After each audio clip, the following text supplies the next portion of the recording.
The morning sun filtered through the hallway windows of Jefferson Middle School, splashing golden streaks across rows of steel lockers and freshly waxed floors.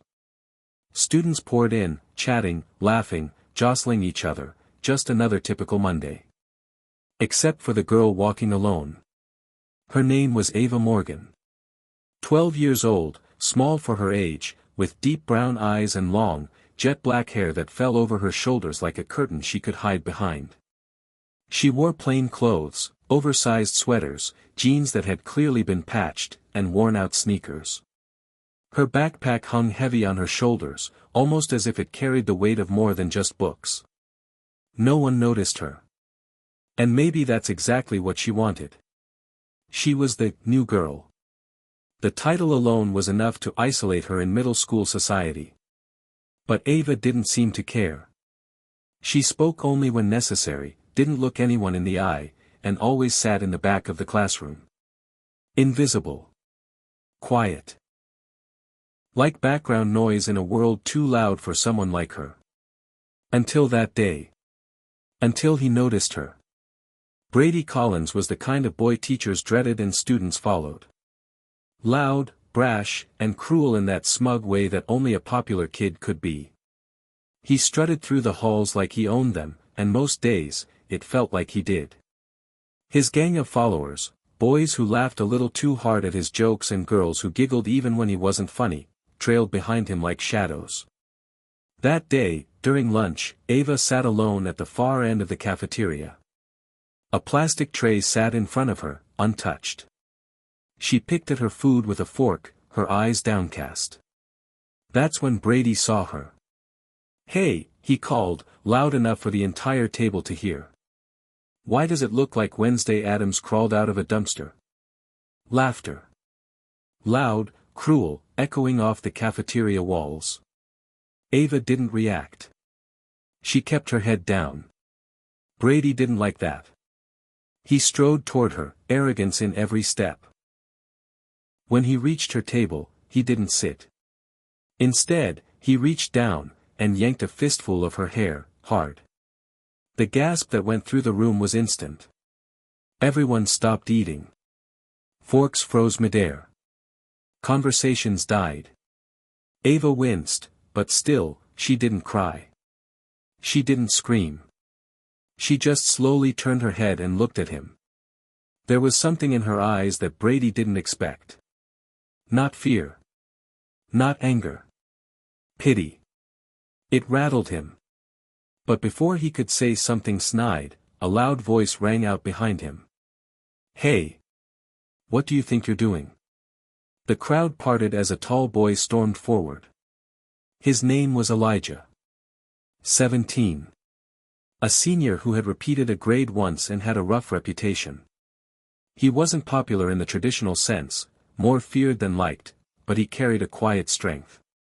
And everyone knew, Elijah didn't get involved. Ever. Until now. He stepped between Ava and Brady, eyes blazing. "Touch her again, and I'll make sure you don't graduate with all your teeth." Brady tried to laugh it off, but it came out nervous. "Relax, man.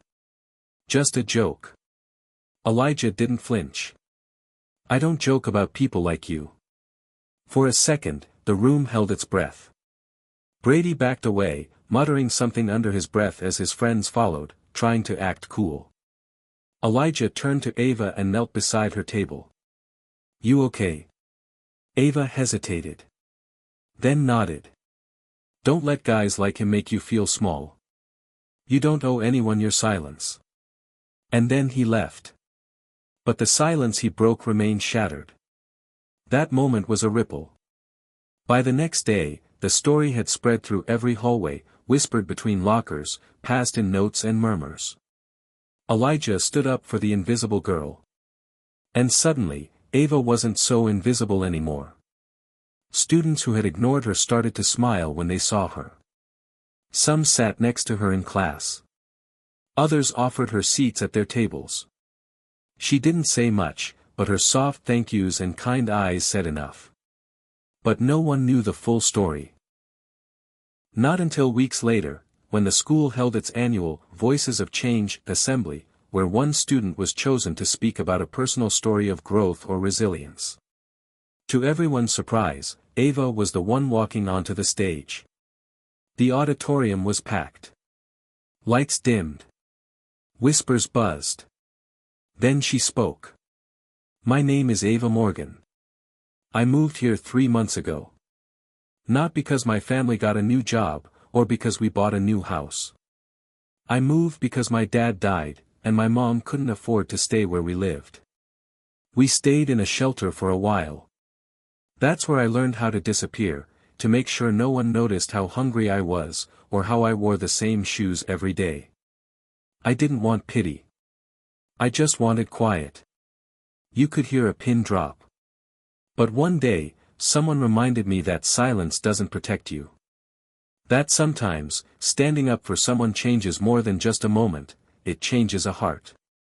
Elijah, thank you." The camera panned to Elijah in the audience. His head was down, his cheeks red. Everyone clapped. Ava smiled. "I'm not invisible anymore. And I want to say to anyone who's ever felt small, you matter. Your voice matters. And the moment you choose kindness over cruelty, is the moment the world begins to heal." That afternoon, after the assembly, something unexpected happened. Brady found Ava by her locker.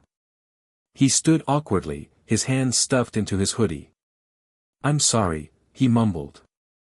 "For that day. And for everything before." Ava studied him. She could have turned away. She could have said something sharp. But instead, she gave him a small nod. "I hope you meant it." He blinked. "I did."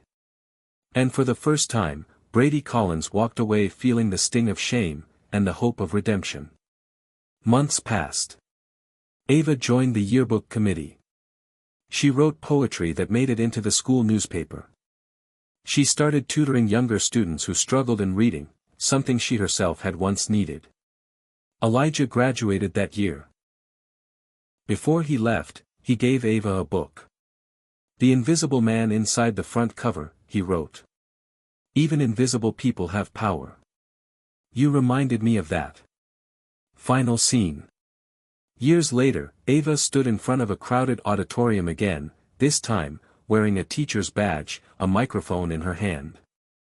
"My name is Ava Morgan. I'm an educator now, but I used to be the quiet girl in the back. Today I teach my students that your voice can be a bridge, not a weapon. That kindness is louder than cruelty. And that every time we lift someone up, we rise too." The crowd gave her a standing ovation. Among them was a young boy with familiar eyes, Brady's son, who had written in his essay, "My dad says the best thing he ever did was say sorry." Never underestimate the power of kindness, or the strength of someone who's been silent too long. The smallest act, standing up, reaching out, saying sorry, can start a ripple that becomes a wave of change. Sometimes, the most unforgettable lessons are taught not by punishment, but by compassion.